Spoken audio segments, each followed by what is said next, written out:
Two deputies are on paid leave tonight after an officer-involved shooting this morning at the Rhea Medical Center. Authorities say the shooting happened after a Rhea County inmate became aggressive towards one deputy.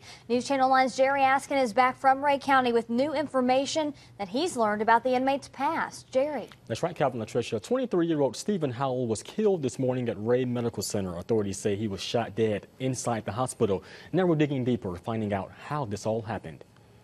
Investigators say 23-year-old Steven Howell was killed by a sheriff's deputy inside this medical center.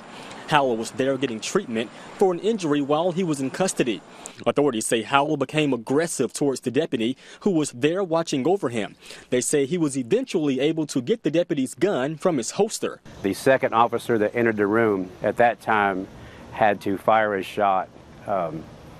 Mr. Howell. Authorities say Howell was struck by a bullet in his upper torso. Tonight, both deputies involved are on paid leave, which is policy for any officer-involved shooting. The TBI has not released the deputies' names or how long they've worked for the sheriff's office. I don't think he would have had any choice.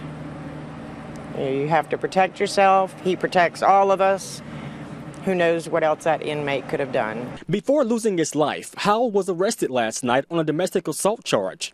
Investigators picked him up at a home on Muddy Creek Road. He was taken to Rhea Medical Center after complaining of an arm injury. Some residents say the shooting could have been prevented.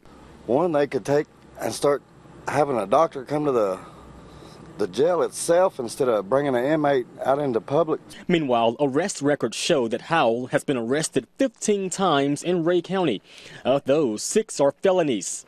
Tonight, many questions still remain, including how many shots were fired and whether Howell ever pointed the gun at the deputy. I understand he took his gun and all, but I mean, is there nothing else he could have done besides shoot him?